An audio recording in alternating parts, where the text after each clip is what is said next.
Bonjour, bonsoir bien-aimés dans le Seigneur. J'aime ce que la Bible me dit. Le malheur atteint souvent le juste, mais l'Éternel en délivre toujours. Bien-aimés, le malheur vient souvent, mais la délivrance est toujours. Alors laisse-moi t'annoncer cette bonne nouvelle en ce jour, bien-aimés. Les bontés de l'Éternel ne sont point épuisées. Ses compassions ne sont pas à l'éternel. Elles se renouvellent chaque matin, bien-aimés. Rappelle-toi toujours qu'en mars, on regarde l'année. Mais en octobre, bien-aimé, on voit l'année suivante, bien-aimé. Laisse-moi t'annoncer cette bonne nouvelle. Les mauvaises nouvelles annoncent toujours les bonnes nouvelles. Les mauvaises périodes annoncent toujours les bonnes périodes. Les périodes difficiles appartiennent aux champions, mais les périodes faciles, c'est pour les champignons. Oui, bien-aimé, chacun a ses épreuves taillées à sa propre mesure, bien-aimé. Les épreuves viennent en fonction de la foi que Dieu a déjà disposée en chacun. Alors laisse-moi t'annoncer cette bonne nouvelle en ce jour, bien-aimé. Tes épreuves sont liées à ta grandeur, bien-aimé. La grandeur ne surprend pas les grands, bien-aimé. L'épreuve nourrit la foi et la foi nourrit Dieu, bien-aimé. Bien-aimé, toutes choses concourent au bien de ceux qui aiment Dieu. Tout ce qui t'arrive t'emmène quelque part qui est mieux que là où tu as quitté hier. Il dit à quelqu'un ce jour, ce qui te fera mal, bien-aimé, aujourd'hui sera la cause de ta louange demain, bien-aimé. Bien-aimé, ce que tu ressens comme douleur sera ta force demain, bien-aimé. Alors laisse-moi t'annoncer cette bonne nouvelle. J'aime ce que la Bible me dit en Ecclésiaste, bien-aimé, 9, verset 4. Bien-aimé, or, seul celui qui est en vie peut encore attendre quelque chose, bien-aimé. Laisse-moi t'annoncer cette bonne nouvelle en ce jour. Il y a encore de l'espoir pour celui qui est en vie, bien-aimé. Bien-aimé, car la vie est ce que nous pensons, mais l'éternité est ce que Dieu pense de nous, bien-aimé. La réalité n'est pas la vérité, mais la vérité est la réalité qui est la parole de Dieu. Alors, bien-aimé dans le Seigneur, même si, bien-aimé, conseil ne te conseille pas, mais je sais que le cimetière peut te conseiller. Car il y a les bien-aimés qui sont cadavres au cimetière. Ils aimeraient avoir une seconde chance comme toi. Un chien vivant vaut mieux qu'un lion mort, bien-aimé. Toi, au moins, tu es encore dans le stade de la vie. Il y a encore de l'espoir pour celui qui vit. Apprendre le temps, bien-aimé. Connaître le temps, bien-aimé. Savoir le temps. Découvrir le temps. Expérimenter le temps. Gérer le temps. Vivre dans le temps.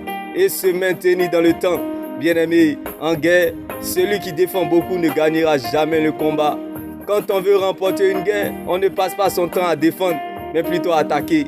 En guerre, ce n'est pas la grande armée qui sauve le roi, mais plutôt les conseillers. Courir seul, c'est aller plus vite, mais marcher ensemble, c'est aller plus loin.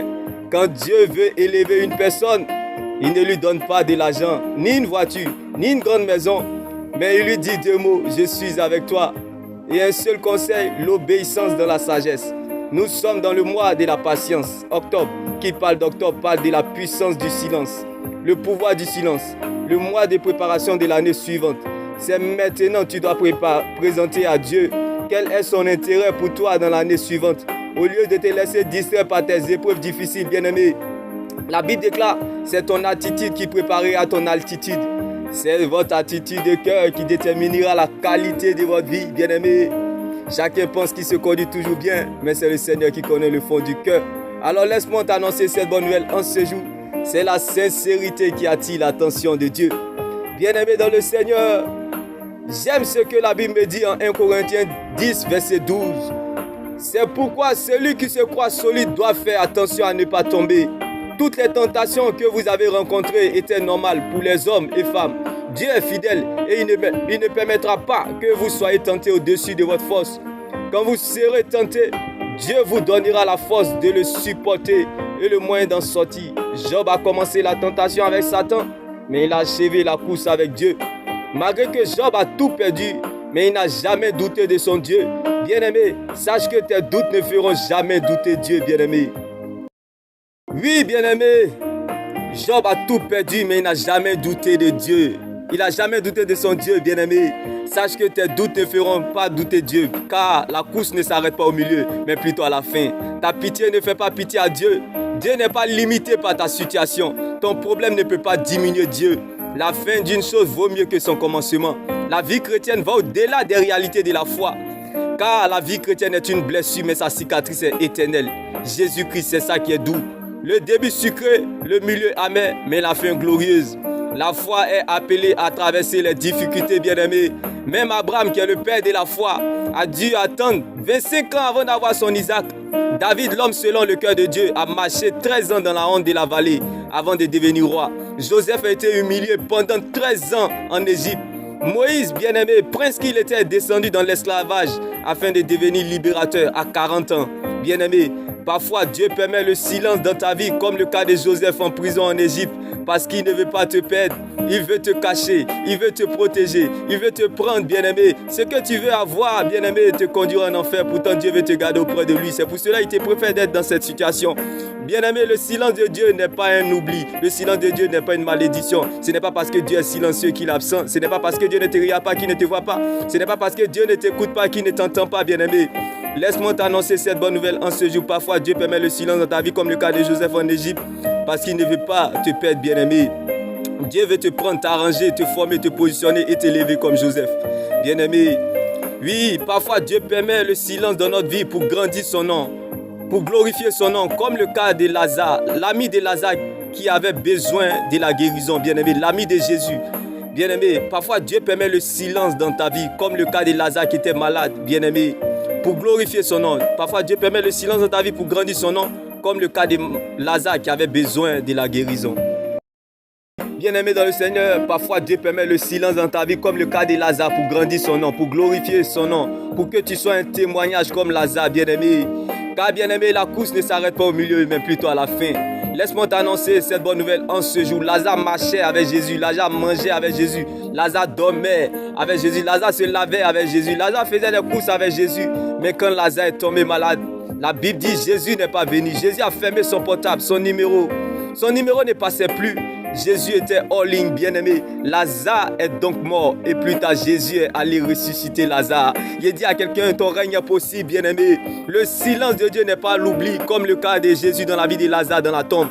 Jésus est resté silencieux dans la vie de Lazare parce qu'il avait prévu sa résurrection. Jésus n'a pas donné la guérison à Lazare parce qu'il avait prévu sa résurrection. Je ne sais pas ce que tu cherches, attends ou espères. Mais si le Seigneur ne t'a encore rien dit, comme Lazare, je sais que tu dois garder ce qu'il t'a dit. Sache que si Dieu ne t'a pas encore répondu, c'est parce qu'il a prévu pour toi, comme la résurrection de Lazare. Bien-aimé, ce que Dieu a prévu pour toi est plus grand que ce que tu lui as demandé, ce que tu veux, bien-aimé. Laisse-moi t'annoncer cette bonne nouvelle. Ce que Dieu a prévu pour toi, comme la résurrection de Lazare, est plus grand que ce qu'il veut ce que tu lui as demandé, bien-aimé. C'est pour cela, bien-aimé, Dieu permet parfois le silence dans ta vie parce que ton témoignage est grand. J'aimerais dire à un David ou à une David qui traverse ou qui est en train de marcher dans la vallée de la honte, sache qu'on ne traverse pas la vallée pour être béni, c'est une malédiction, mais plutôt pour être une source de bénédiction. Le silence de Dieu, bien-aimé, dans la durée de ton désert est proportionnel à la gloire qui t'attend. Ce qui t'attend est plus grand que ça. Ce que tu ne sais pas est plus grand que ça. Ce que tu ne sais pas est plus grand que toi. Ce que Dieu te réserve est plus grand que ce que tu regardes ou vois aujourd'hui. Ne regarde pas ce que tu vois, mais regarde plutôt à ce qu'il t'a dit. Parfois, Dieu permet le silence dans ta vie parce que c'est lui qui a le dernier mot dans ta vie. J'ai dit à quelqu'un, ce n'est pas toi qui as promis à Dieu, c'est Dieu qui t'a promis. Alors, tu doutes de quoi? Sache que le même Dieu qui promet, c'est aussi le même Dieu qui accomplit.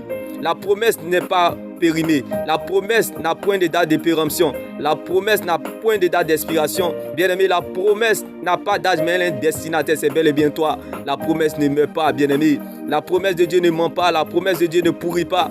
Alors, sache que, bien-aimé, dans tout ce que tu traverses, sache que c'est pour qu'en toi, tous puissent voir ce que Dieu est capable de faire. Là où on s'y attend le moins, c'est là le temps voulu de Dieu. Dieu va te surprendre. Donc, n'ayez pas peur du silence de Dieu, bien-aimé. Oui, bien-aimé, n'ayez pas peur du silence de Dieu. Car, bien-aimé, le silence de Dieu, bien-aimé, prépare pour vous, bien-aimé, une opportunité, bien-aimé, inouïe. J'ai dit à quelqu'un ce jour, bien-aimé, le silence de Dieu dans ta vie, bien-aimé, est comme une préparation pour vous, comme, bien-aimé, l'élévation des legs. J'ai dit à quelqu'un, le silence de Dieu, bien-aimé, te propulsera comme l'aigle. Sois-en sûr. Dieu m'est béni. Shalom.